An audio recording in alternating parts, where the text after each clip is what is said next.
present to you our Chemical Engineering Senior Design Outreach Project, and we're going to be talking to you about a topic called glass transition temperature. Hi everyone, I'm AJ Hill. I'm Hunter Larson. I'm Haley Naprakowski. And I'm Stacia Subik. So a little bit about before we get into this glass transition temperature. So today we're all chemical engineers. So kind of what we study, you would think chemical engineering, it's, just chemistry and whatnot. But it's more so the study of actual processes. So what this does is deals with a lot of chemistry and physics. And so one thing you get with chemistry is like reaction kinetics. So you look at, how do reactions actually perform in reactors? How can you make them more efficient, run faster? You get thermodynamics, which is, study of how heat flows between different objects, and then also transport phenomena, how fluids are flowing through pipes, how fluids act in reactor vessels. And so what this does, it all kind of accumulates to, in our senior design course where you have to make, design different chemical plants, and you do this through these things called process flow diagrams. So you kind of build all your reactors, your vessels, anything you might need to separate chemicals out, put it all together, and then you want to try and make these as efficient as possible. So you work with reaction conditions, so pressure, temperature. So that's just a little bit about what chemical engineers do. So we handed out this paper to all you guys, so there's a little like pre-activity thing on there. I think it's just 2 questions. It's pretty straightforward if you could just fill those out for us real quick.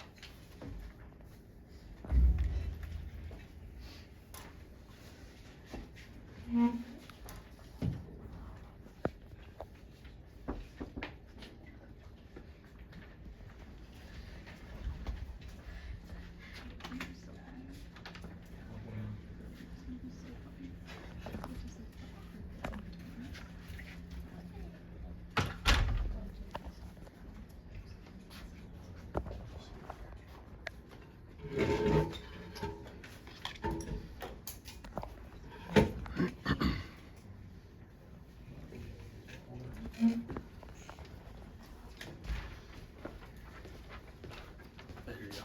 Thank Yeah.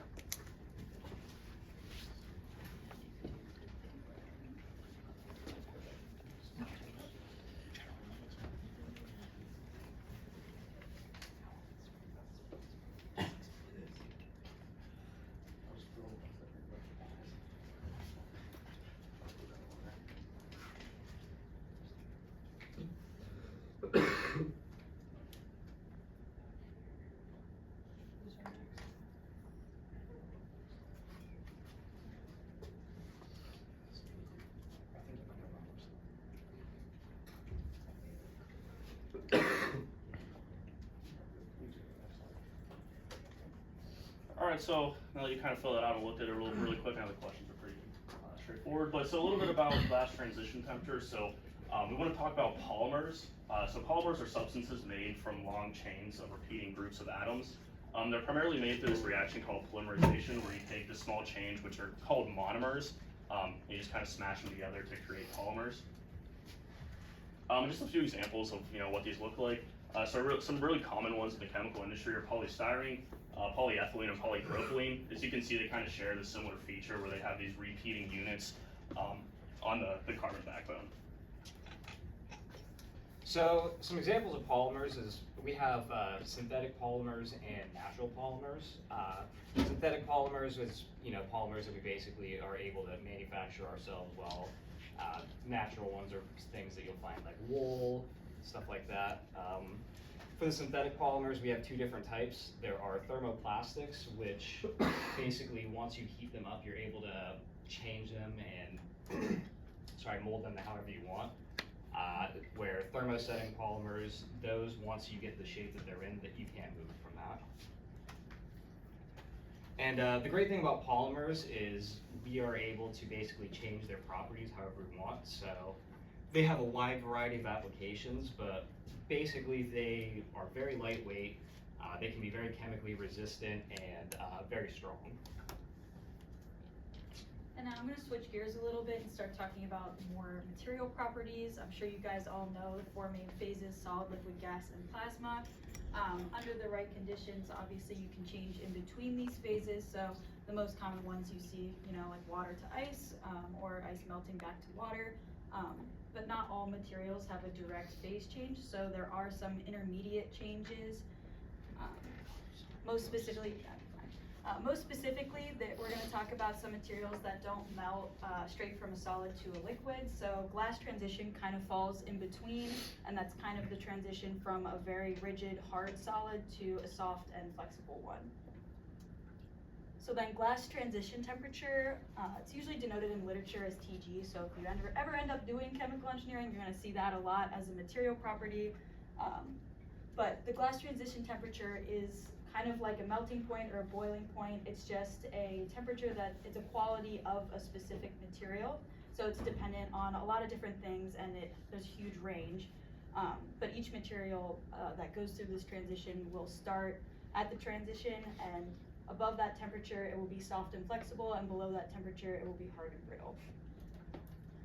So it's really important in polymer design. As I mentioned before, polymer is a big one, is plastic, so it's really important in plastic design. And as we said before, polymers are long chains of molecules, and a common analogy is to compare it to a bowl of spaghetti. If you have like a polymer material, you're going to have a bunch of these chains that all kind of tangle up together, and when they're all tangled up above the glass transition, there's a lot of thermal energy because it's warm. These chains can move around freely, and that's what makes the material flexible. So if you try to bend it, the chains don't get stuck together and they can kind of move. But when you get below that glass transition, they lose that thermal energy, and there's no longer enough energy for them to move around, and they kind of just freeze in place. And this is different from freezing at a cold temperature. It's not the same as just a solid freeze. We just mean that at a molecular level, they don't have the energy to move anymore. So that material is going to be very like stiff and rigid. And what the glass transition temperature is for a material depends on a couple different things, mostly structural things. These pictures up here show an amorphous and a semi-crystalline polymer. So amorphous polymers are the ones that can actually go through a glass transition, and that's because they don't have any real structure to their strands. Like the bowl of spaghetti, it's all just mixed together. They're not organized in any way. And then semi-crystalline polymers, you see they have these sort of sections where the spaghetti strand is like organized in a strict layer formation. So that's like a crystal. And those crystals can't go through a glass transition. They just would melt if it gets hot enough. But the amorphous regions can go through that glass transition. So if you have a polymer that's semi-crystalline and it has a really high crystallinity content, that's going to raise the glass transition temperature because you'll need a lot of energy to overcome the structure that's added by those crystals. Some other things that can change where the glass transition falls are like side chains. We mentioned before, like polystyrene has a huge side group, so that can raise the glass transition temperature because the side groups make it the chain's more bulky and it can't move around as easily. Same as like the length of the polymer. If the polymers are really long, then they'll get tangled up, and there's more intermolecular forces that kind of hold those chains in place. And cross-linking, if sometimes you can cross-link a polymer, so the chains are like actively chemically bonded together, and then they really can't move. So the glass transition temperature is going to be really high if it's a cross-linked polymer. And then some just examples. Rubber bands are a good example because they have a really low glass transition temperature, the plastic they're made from.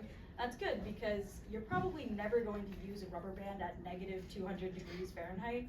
So your rubber band's always going to be flexible and stretchy at the temperatures the average person would use a rubber band. And that's kind of like important because you want it to be flexible. You don't want your rubber band to just snap.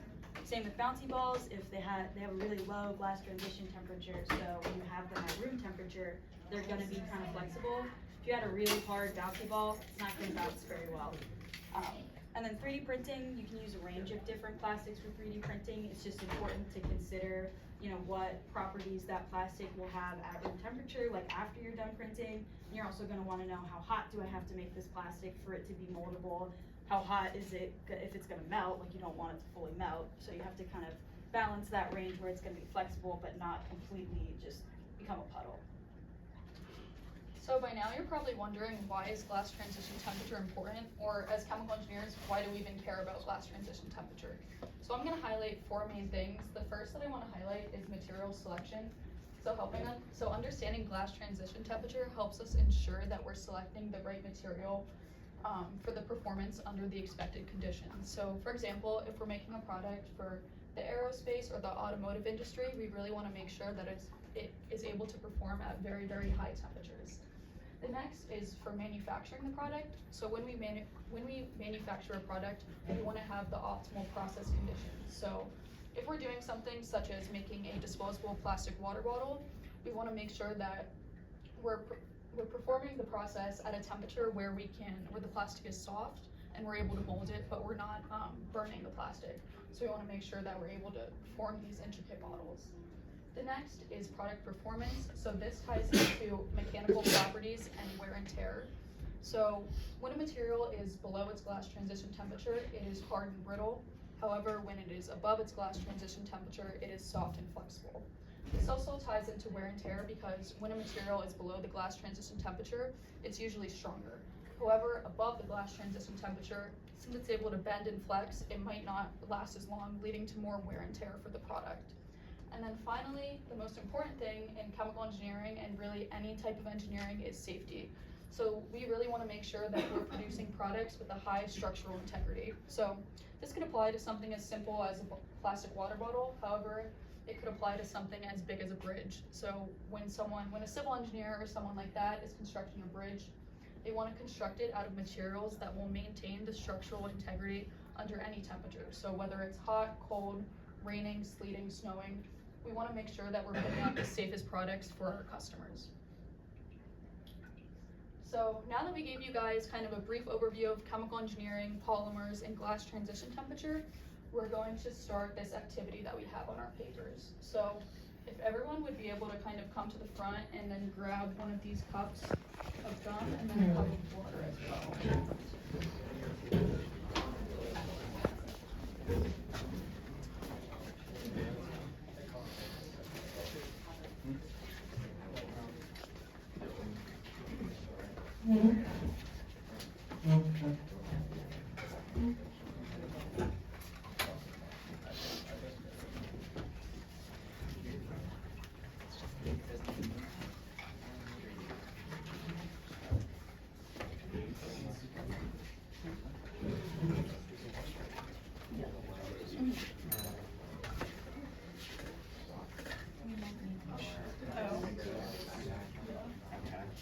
We underestimated a few.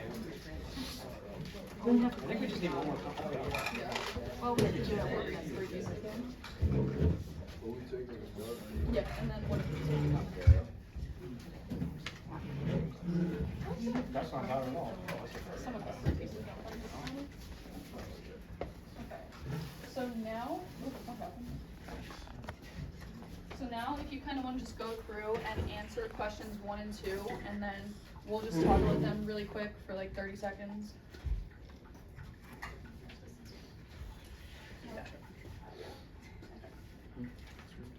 It's not just 6 or 7.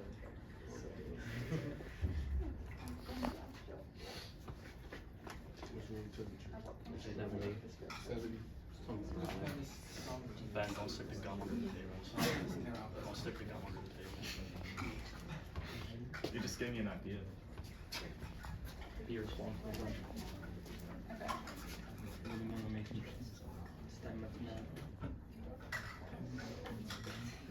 Okay, so question 1, can anyone tell me about what room temperature is so we're all on the same page?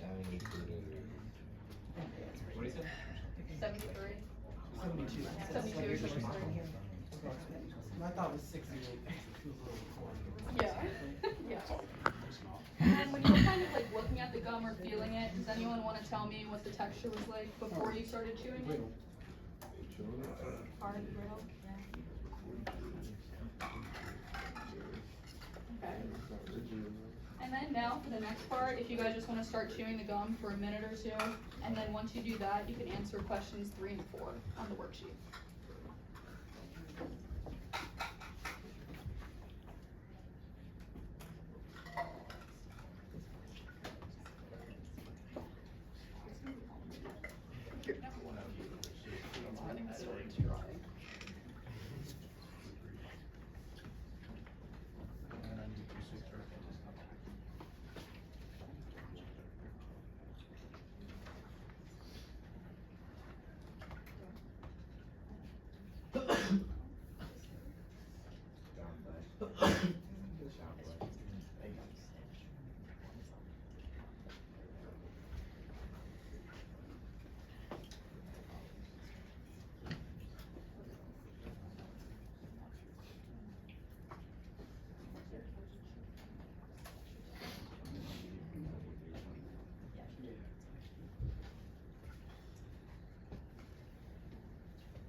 Okay, so now that we've kind of chewed the gum, it's at our body temperature, so can anyone tell me what body temperature is about? 98. Perfect. And then, so now, since the gum's in your mouth, how does it kind of differ, how does the texture differ between before you put it in your mouth? Chewy. Mhm. Soft, stretchy. Yep, not as hard. And so now, kind of for questions 5 and 7, we're gonna take the gum out of our mouth and then drop it into the cup of ice water. So we're gonna do the same thing, leave it in there for a minute or two. And then once you do that, you guys can answer 5 through 7. Oh, and also once the gum's been in the cup of ice water for a minute or two, take it out and kind of, you could try and stretch it, and then you can answer those questions.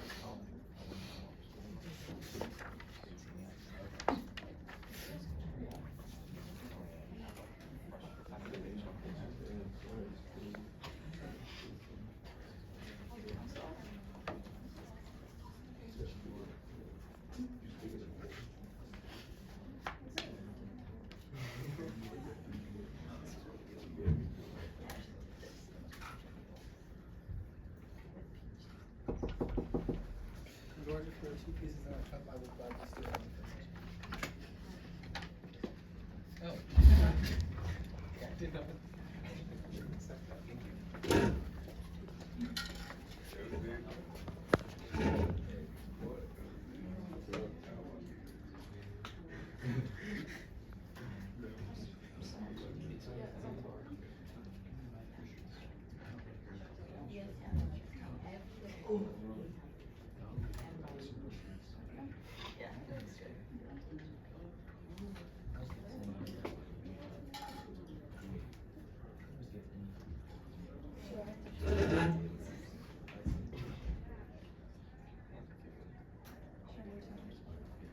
Okay. So after you guys took the gum out of the cup of cold water and kind of stretched it, tried to stretch it, Assuming you already done that. how does the texture feel? Cold, yeah. Does it stretch as much as it, or feel like it stretches as much as it did? different. Not for me, at least, so it's not so hard. It's a little bit harder than it was when it was in your mouth. I must have done something. I must have done something wrong, 'cause this is still stretchy. Yeah. Might need some more ice. Yeah, we could give you another ice cube. I don't think the water's the right temperature. Is it cold? Yeah. Very cold. If you try and like stretch it like to even like further, like if you try and pull it like super far, because it still will stretch, but it usually. Now we're getting some resistance. Yeah, so you definitely feel that resistance when you're Now stretching we're it, it's getting not as some easy. resistance. Mhm.